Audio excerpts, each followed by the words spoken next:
guys, this is Sachin Madhesia and welcome back to my channel the technical Sachin. Guys आज हम physics derivation series के first video को out करने वाले हैं।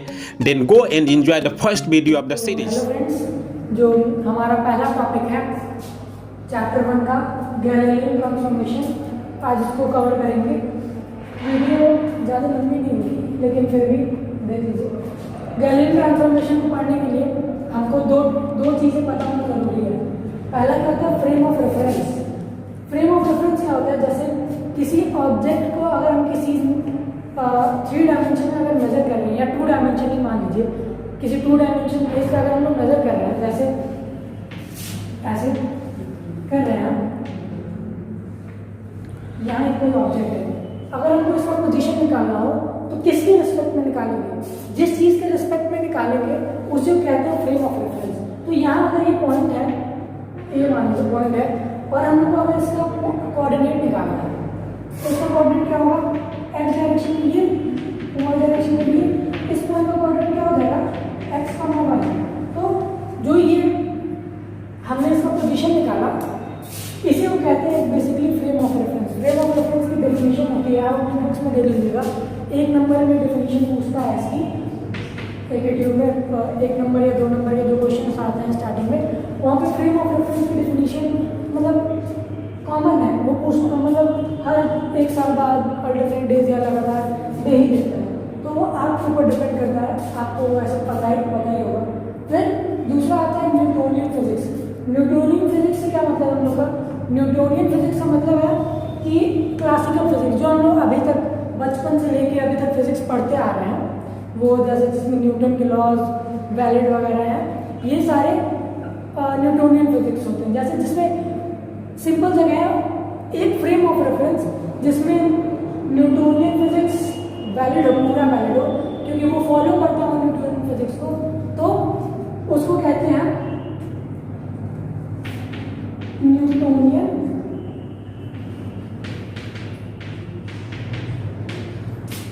Frame of reference. मतलब ऐसा फ्रेम ऑफ रेफरेंस जो न्यूटोनियन फिजिक्स को फॉलो करता है, उसको क्या कहते हैं? Newtonian frame of reference.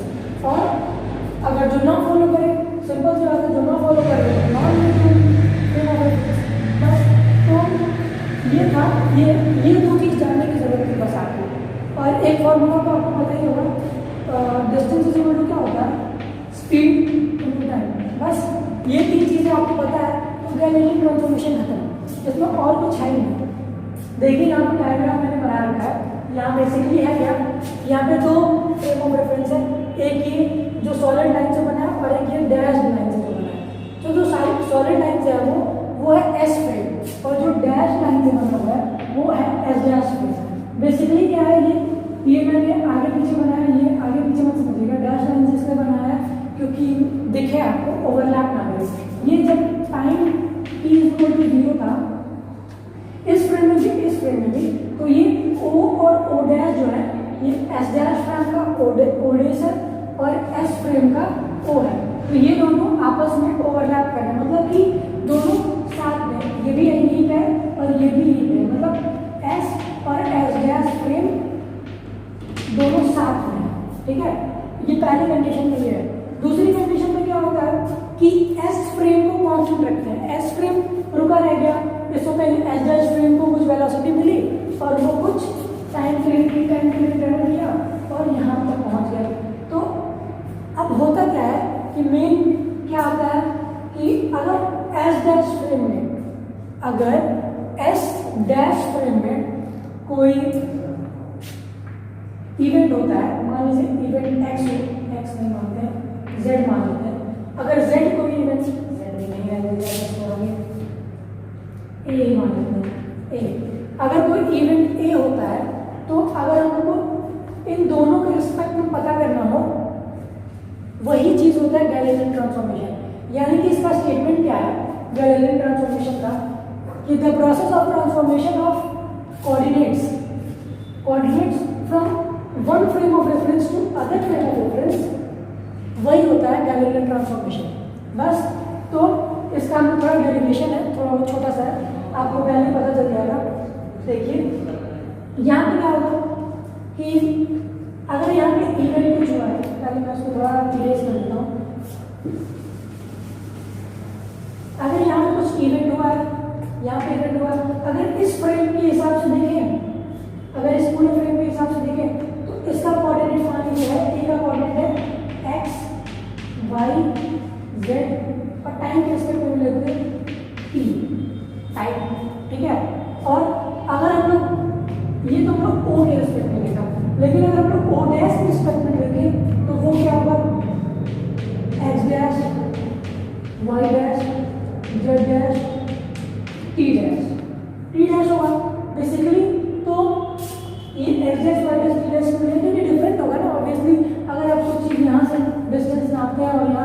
यहाँ पे, तो अलग होगा।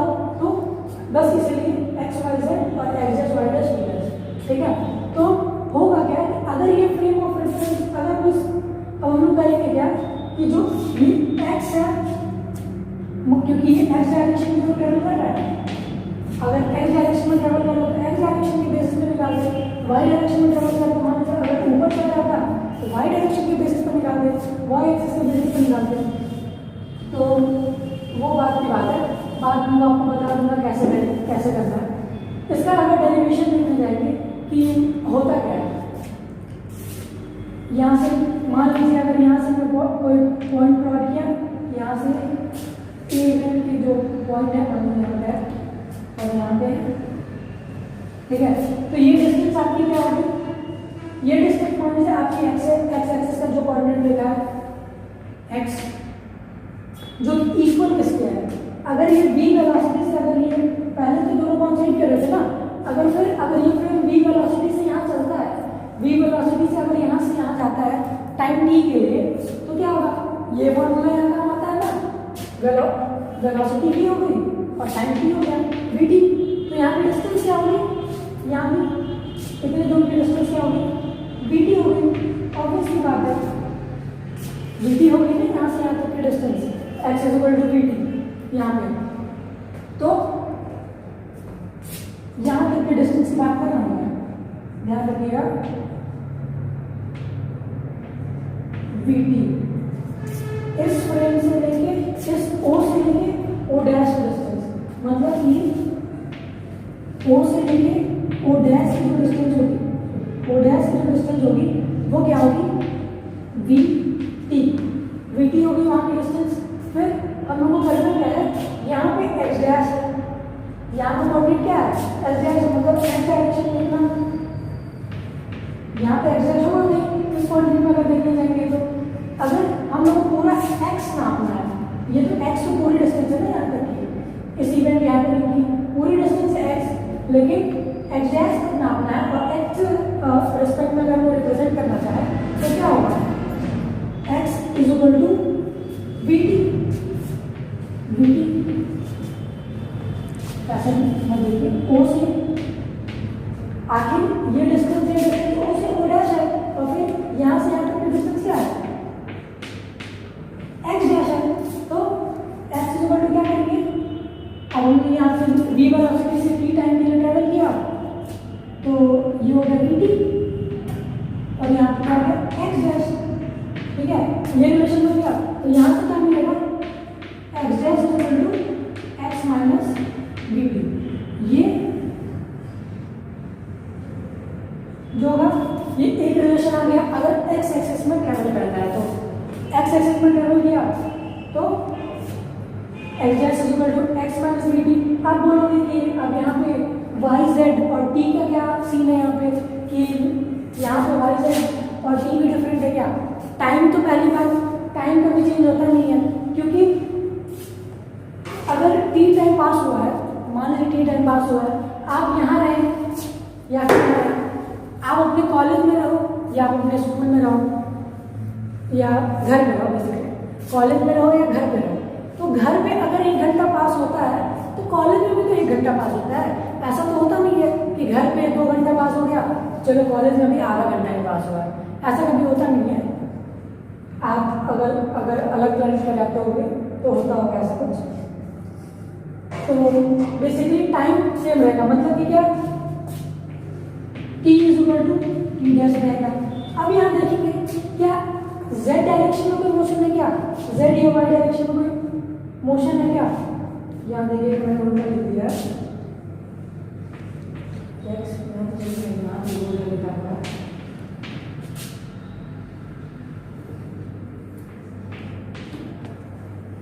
हाँ, y डायरेक्शन में कोई मोशन तो है नहीं, y डायरेक्शन में क्योंकि इसी डायरेक्शन में चल रही है ना, नहीं चला तो चेंजेस कितने हो कहाँ होंगे, बस x डायरेक्शन में होंगे। तो y डायरेक्शन में क्या करेंगे, तो y डायरेक्शन के जो भी चीज़ रहेंगे y dash equal to y वैसे सेम रहेंगे और z dash equal to z ये भी सेम रहेंगे। तो ये 4 जो इम्पोर्टेंट इसको ये 4 जो इम्पोर्टेंट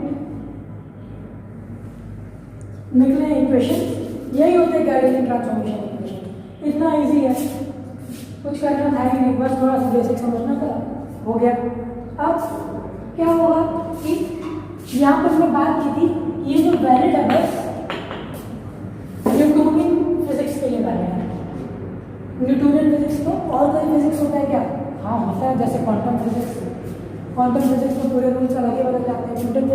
न्यूटोनियन फिजिक्स बेसिकली तब था कि जब हम लोग ये जो मैक्सवेल इक्वेशंस वगैरह हैं या फिर इलेक्ट्रोमैग्नेटिक वाला कॉन्सेप्ट उतना ज़्यादा डेवलप नहीं हुआ था, प्रॉस्पर नहीं हुआ था, तो हम लोग उस टाइम न्यूटोनियन फिजिक्स पढ़ते थे। अभी ऐसा नहीं है कि ये हर जगह वैलिड नहीं होते हैं, अभी बहुत जगह वैलिड है, क्योंकि आगे motion rectilinear motion, projectile motion का पढ़ते हुए इंटर में, तो वहाँ पर हम न्यूटोनियन फिजिक्स ही पढ़ते हैं, जो कि बेसिकली पूरा एकदम ट्रू है, कुछ गलत नहीं है उसमें। लेकिन अब आगे जो हम प्रोसीड कर रहे हैं वहाँ पर न्यूटोनियन फिजिक्स को फॉलो कर पाना थोड़ा मुश्किल है। तो देखेंगे गैलीलियन ट्रांसफॉर्मेशन, ये हो गया पूरा गैलीलियन ट्रांसफॉर्मेशन का इक्वेशन। अब देखिए गैलीलियन ट्रांसफॉर्मेशन आखिर फेल क्यों हुआ, गैलीलियन ट्रांसफॉर्मेशन आखिर फेल क्यों हुआ? आखिर सब तो सही था, सब कुछ सही चल रहा था भाई, सब कुछ समझ में आ रहा था, ये वी वेलोसिटी चल रहा है, टी टाइम कवर कर रहा है, तो वी टी डिस्टेंस हो गया, तो इसमें दिक्कत कहाँ से है? तो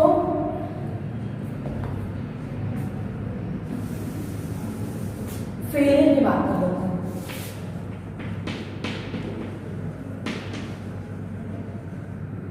failure of Galilean transformation, GT, failure of Galilean transformation. इसमें था क्या, पहला पॉइंट क्या था, मैक्सवेल के 4 इक्वेशन थे। मैक्सवेल के 4 इक्वेशन, पहला डाइवर्जेंस ऑफ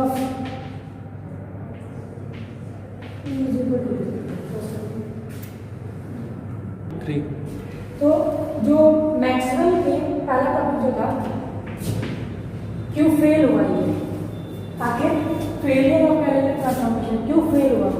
तो पहला जो था, ये 4 इक्वेशन दिख रहा है, इसको कहते हैं, आगे मैं इसको डिराइव भी कराऊंगा और पढ़ाऊंगा भी, बहुत ईजी होता है। मैक्सवेल इक्वेशन कहते हैं।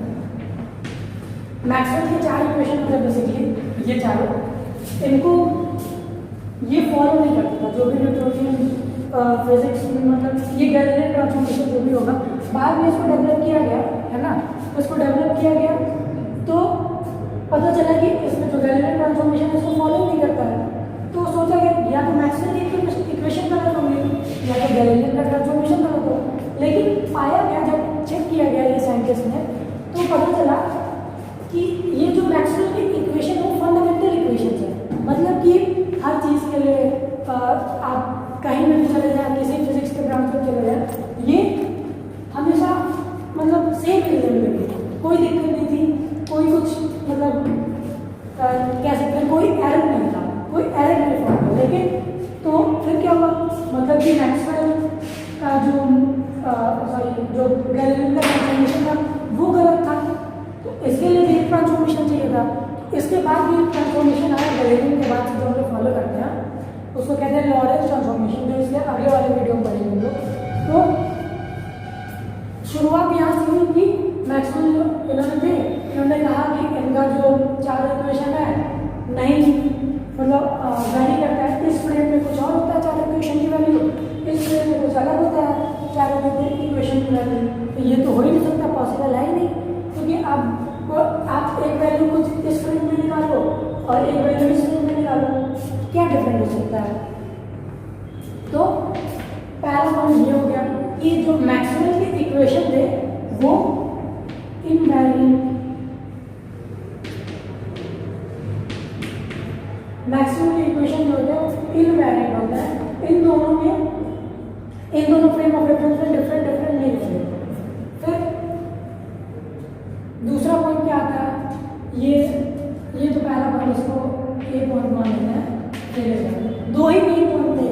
दूसरा पॉइंट क्या है कि आइंस्टीन जब अपना थ्योरी ऑफ रिलेटिविटी दिए, वो भी इसके आगे का ही टॉपिक है, जब थ्योरी ऑफ रिलेटिविटी दिए तो उसमें पोस्टुलेट दिए, तो उसमें क्या था, सेकंड पोस्टुलेट उनका क्या कहता है, उनका सेकंड पोस्टुलेट ये कहता है कि जो स्पीड ऑफ लाइट है जो कि c है, वो होगा, वो हर जगह कॉन्स्टेंट होगा, हर फ्रेम ऑफ रेफरेंस में कॉन्स्टेंट होगा।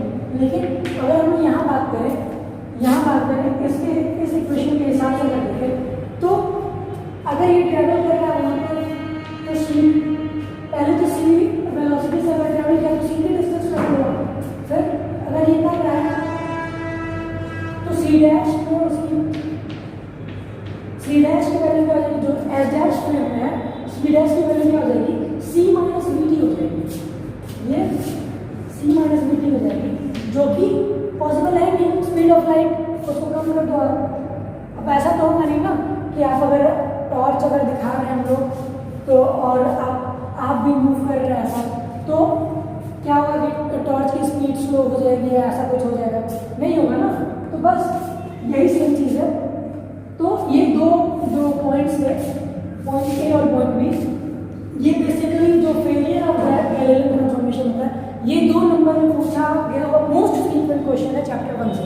मतलब कि आप ये पढ़ के जाइए, ये आएगा ही आएगा और 2 मार्क्स आपके कंफर्म है, 2 मार्क्स आपके कंफर्म है ना। तो ये 2 पॉइंट है बस। तो बस इस वीडियो के लिए अगले वीडियो में हम पढ़ेंगे लॉरेंस ट्रांसफॉर्मेशन।